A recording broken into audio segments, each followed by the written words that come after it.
Hello everyone, today is 14th of October, now it's about 10 o'clock in the morning Moscow time.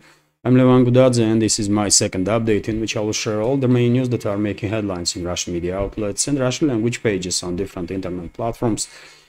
And there are quite a few very significant developments and news that I'd like to share with you for this moment, although before I start let me notice that I already published first update, and if you have not watched it, please, if you have a time, take a look at that first update. It's packed with interesting, in my opinion, news and commentary.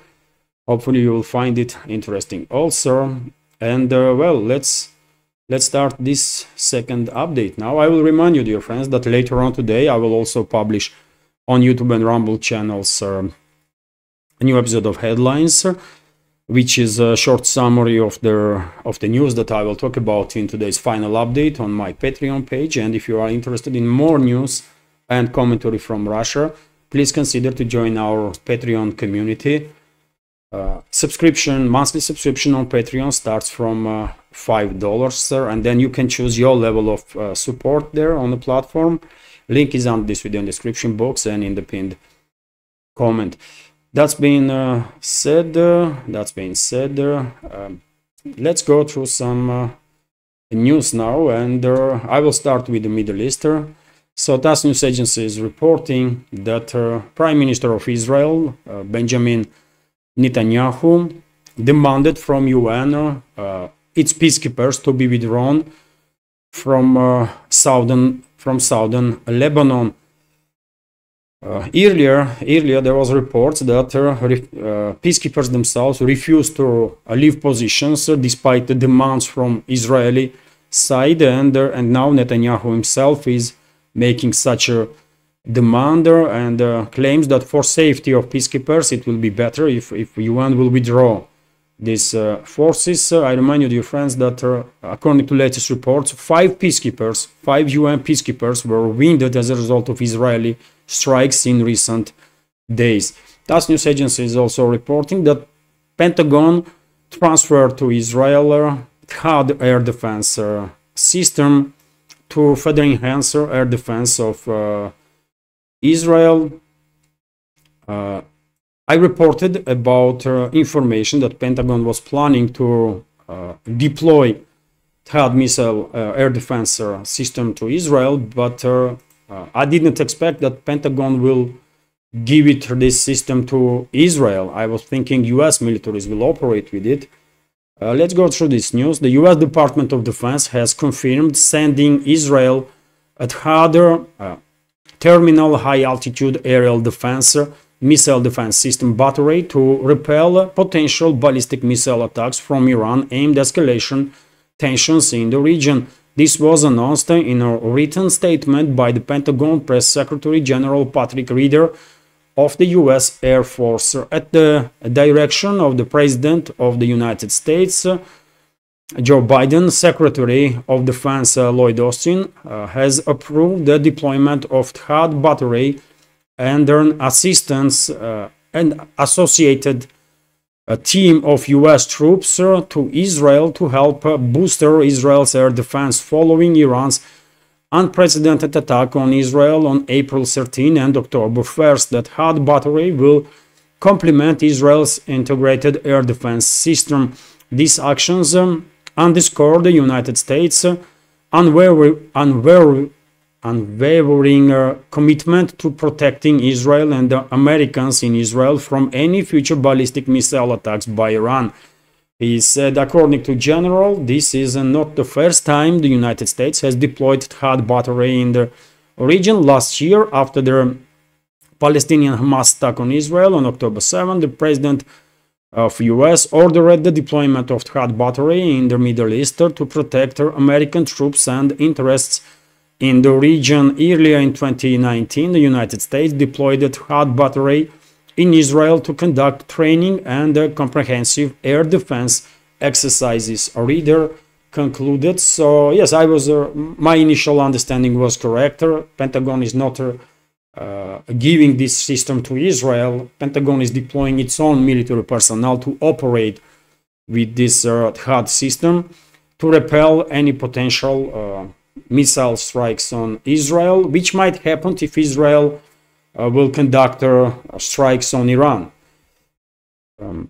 And this information, dear friends, deployment of additional air defense systems into Israel clearly demonstrates vulnerability of Israel when it comes to Iran's long-range weapon systems, especially hypersonic ones that quite easily penetrate Israel's air defense systems. And we all see all these videos, isn't it, when dozens of Iranian missiles are bypassing air defense systems and striking its targets. I don't know how effective THAAD would be against Iranian hypersonic weapons systems, but I'm afraid we might find out soon if Israel will conduct strikes on Iran. And as we all know, there are strong statements made in Israel about inevitability of the Israel's retaliatory strike, and Tehran was very clear that if Israel will conduct strikes on Iran's oil and gas facilities or energy facilities, Iran will retaliate in the same manner and will target Israel's oil and gas, mainly gas infrastructure, including offshore platforms. But if Israel will conduct strikes on or attempt to conduct strikes on nuclear facilities of Iran, then Iranian forces will retaliate also in same manner and will target Israel's nuclear facilities. So Pentagon definitely has reasons to be wary. Although if Washington really wants to de-escalate in the Middle East, it will only take one call, I believe, from White House to Netanyahu, and there will be no more continuation of these tit-for-tat strikes between Israel and Iran, because Iran itself is quite clear that they don't want to see next level of escalation, but they are ready for a war. And this is the news, by the way, that reported by RIA Novosti. Let's translate this news also. Tehran is very clear. They don't want to see further escalation, but but they are ready. They are ready for war. Let's translate this news. And so Iran seeks peace, but is ready for a war and is not afraid of it. And Tehran will make efforts to establish peace in Gaza Strip. And Lebanon Iranian Foreign Minister Abbas Araghchi said during a joint press conference with his Iraqi counterpart in Baghdad. He was quoted as saying by the Iranian government's Telegram channel, "The Islamic Republic of Iran does not seek increased tensions, conflicts and war, although it is ready for any situation. We are ready for a war and we are ready for peace." This is the firm position of the Islamic Republic of Iran. We are absolutely ready for a state of war. We are not afraid of war. However, we do not seek war. We seek peace and will make efforts for a just peace in Gaza and Lebanon. The minister was quoted as saying by the official Telegram channel of the Iranian government. So this is a position of Tehran. If Israel will not retaliate on Iran due to recent Iranian retaliatory strikes, then probably we will see no further escalations. But because in my understanding of the big picture, in my reading of the big picture, Western ruling class is determined to provoke regional war in the Middle East, to basically shut down navigation through Persian Gulf and Hormuz Strait, so that China will be cut from Middle Eastern energy sources. Probably Netanyahu's government will be encouraged even to further escalate. And I'm afraid this escalation at this point seems to be inevitable because of the Western ruling class and their sick geopolitical games. Let's go through some more news, dear friends, and we have this report here. that according to TASS news agency, as a result of a drone strike in northern Lebanon, 67 people were wounded. And yesterday I saw videos of this drone strike. Israeli military base was targeted basically by drone. I believe it was launched by Hezbollah, and during this strike, dozens and dozens of military personnel, Israeli military personnel, was wounded. There were reports about 4 persons being killed as a result of this strike, and also there are some reports on internet that on this base, which was targeted by drone, US military personnel was presented also. Although officially I did not find any confirmation of this information in Israeli media or in US media. No statements were made on that. And also interesting that air radar warning did not work before this drone attack, which is also indicates that Israeli air defense systems probably are stretched on extreme levels at this point and no longer capable of even detecting incoming drones and missiles on all directions.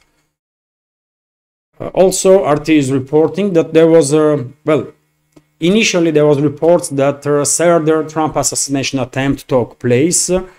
So RT reported that the third attempt on the life of Donald Trump was prevented on Saturday when law enforcement officers arrested an armed man with the fake press passes outside the former president's rally in Coachella, California. A local sheriff has stated when Miller, a 49-year-old Las Vegas resident, was arrested at the checkpoint outside the rally venue on Saturday with an illegally owned shotgun, loaded handgun, and a high-capacity magazine.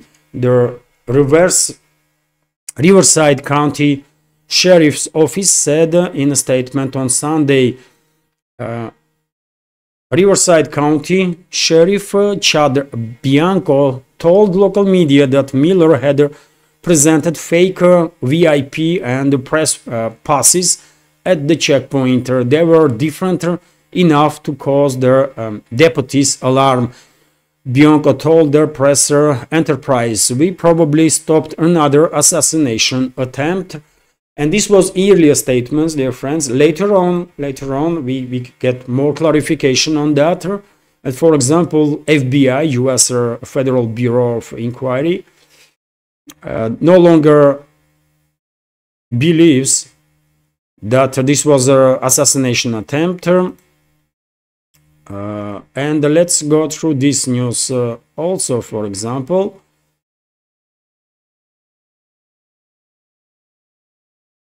So the Federal Bureau of Investigations believes that the incident with an attempt of armed men to enter the rally of the Republican presidential candidate Donald Trump in California was not an attempt on the life of the politician. This was reported by the New York Post, citing sources in the law enforcement agencies. According to the publication, the FBI does not believe that the life of their former president was at risk. So which one is, dear friends? You tell me why this guy was trying to enter rally with weapons on him, with the fake some IDs, if he was not planning to harm nobody there. I don't know, but it looks like this was yet another delusional individual that was directed by certain forces to commit this some sort of crime, let's say this way, maybe to attack Trump himself, but FBI has doubts about it. I don't know. You tell me what was what was that, but I mean, Trump's security definitely has to be enhanced, dear friend. That's for sure, because I mean, he is a primary target for all sorts of crazies out there, seems like. RIA Novosti is reporting that China began major military exercises around Taiwan. This is also obviously interesting and important development. Let's go through this news in little detail.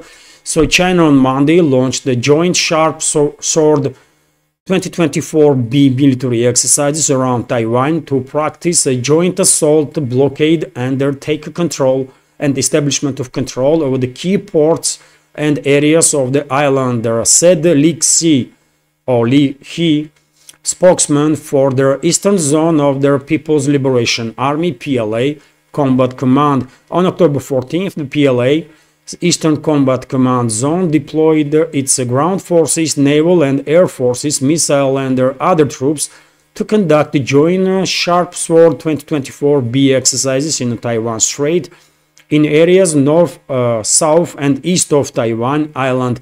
Li He said, or Li He said that in a statement. So Li Xi stated during the statement published on the website of Ministry of Defense of the People's Republic of China. He also called the exercises aimed at intimidating separatist forces seeking Taiwan's independence. So yes, major military exercises around Taiwan, and well, China knows, Chinese leadership knows that most likely Western ruling class will try to use Taiwan as its proxy against China in the very same way that Western ruling class used Ukraine and sacrificed Ukraine and citizens of Ukraine, this former Soviet Republic, in a proxy war against Russia. And they are getting ready, by the way. Chinese armed forces, navy, missile forces, they all are getting air force. They all are getting ready to act decisively if necessary. Although I believe, dear friends, that Beijing prioritize political solution, because they know if they will have enough time, they will manage to reunite Taiwan with the rest of the China, obviously. But yet again, will Beijing have enough time? I don't think so, because most likely in next 2 to 3 years, Western ruling class will provoke military conflict between Taipei and Beijing. Or they will try for sure. Let's continue with some more news, and well, first update was quite long, dear friends, and I will try to make this one at least short, about 30-35 minutes, so I will go through headlines at least. So experts, by the way, experts believe that Russia will be able to have a 25% of LNG, 25% of share on LNG market. Although, according to experts, this will happen after 2030, after 2035, hardly earlier than that. But in any case, even if for 2035, Russian energy companies will have 20 to 25% share on energy market, LNG market, that is huge, isn't it? That is definitely huge, and it will be very beneficial for these businesses itself and for Russian economy, obviously, and federal budget. Also, we have this report that West should not tell other countries, especially partners to Russia, how to operate themselves. This was stated by President of Kyrgyzia, former Soviet Republic, Sadir Japarov. Let's translate this news also. So Kyrgyz President Said Japarov said that the Western countries should not indicate anything to Moscow's partners when it comes to cooperation with Russia. The corresponding video was published in the Telegram channel of TV journalist Pavel Zarubin. This is certainly wrong. Why? Because when I travel around Europe, they say one thing and do another. They are European countries that are members of NATO or the European Union, and they also compare cooperate with Russia, the politician said.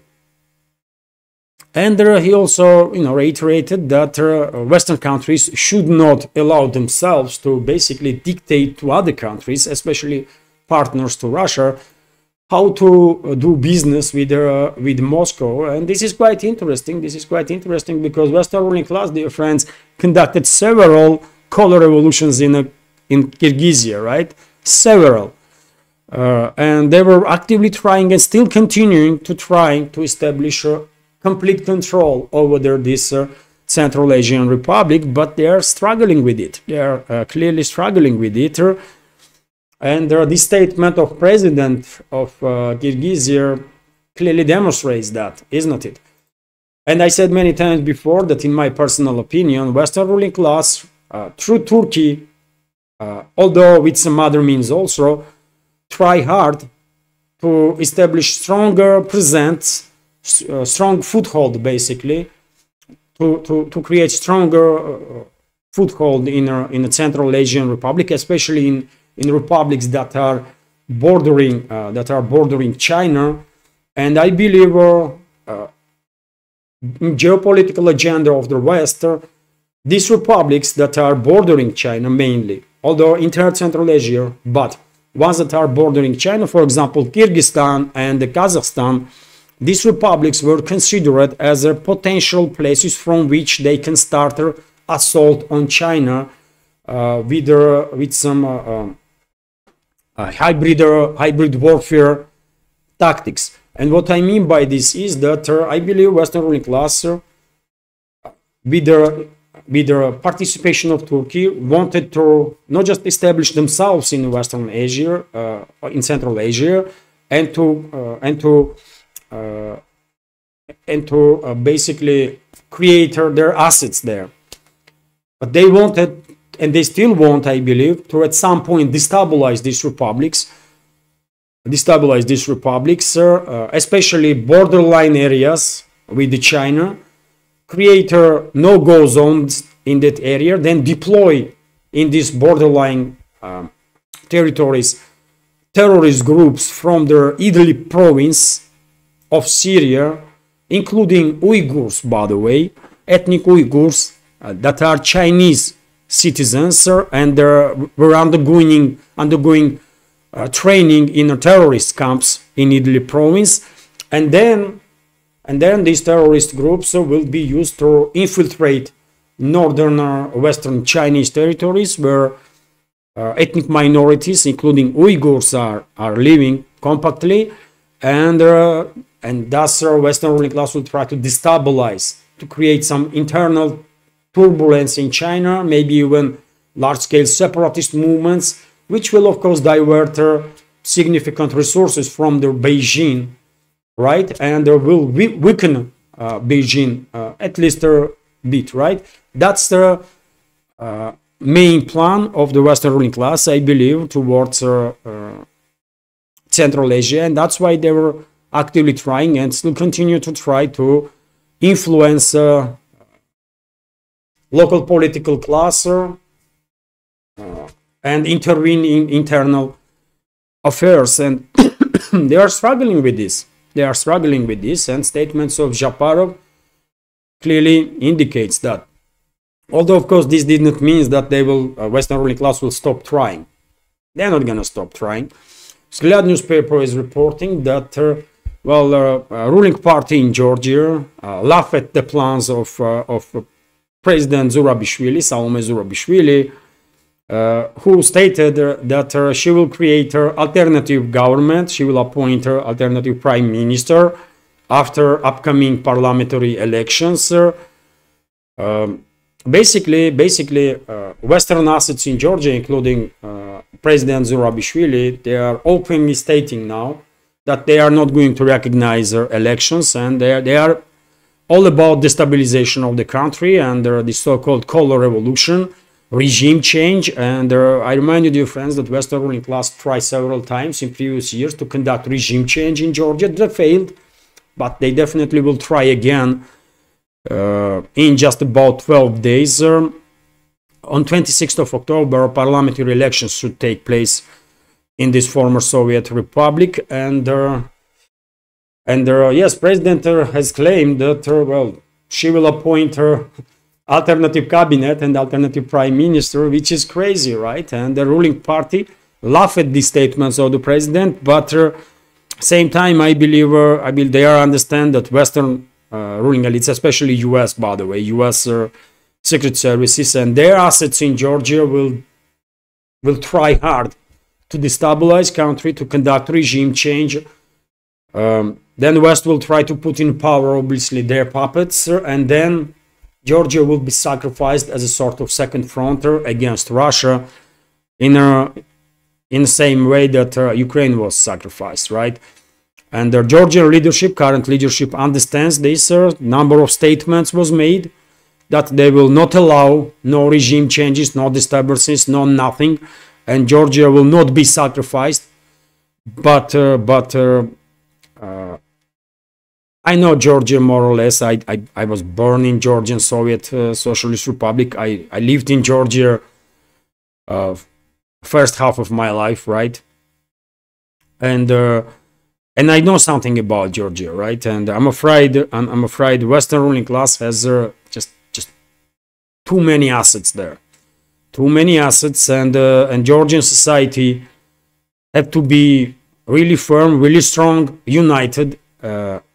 Georgia's secret services, police, army have to stay out of politics no matter what. And obviously Georgian government has to stay also focused and united to basically deal with all the provocations effectively that Western ruling class will come up with and their assets in Georgia. And there will be provocations, by the way, mark my word. You're gonna hear about Georgia in MSM quite a lot in about 2 weeks' time. Let's continue. And the quite interesting news, how long is this update? 27 minutes. You know what? Okay, I'm gonna end this update on that. And the rest of the news with some more reportings from Russian media in my final update then this evening on my Patreon and Boosty pages. And of course, I will share with you at least headlines of this news during the new episode of this program headlines. Okay, that's been said. I hope you will find this second update interesting, useful, informative, and if so, please click that like button, leave some commentary, just about anything. Let's try to influence algorithm. And dear friends, as I said in the first update, my channels are not monetized on YouTube, but are monetized on Rumble. And if you can, if it's convenient, please watch my updates on Rumble and subscribe to my Rumble channel. That might be helpful also. Well, finally, if you like my work, if you like my channels, if you want to support, you can do it through PayPal platform or Boosty platform, or by subscribing to my Patreon page. Monthly subscription on Patreon starts from $5, and then you can choose your level of support. Platform gives you options on that.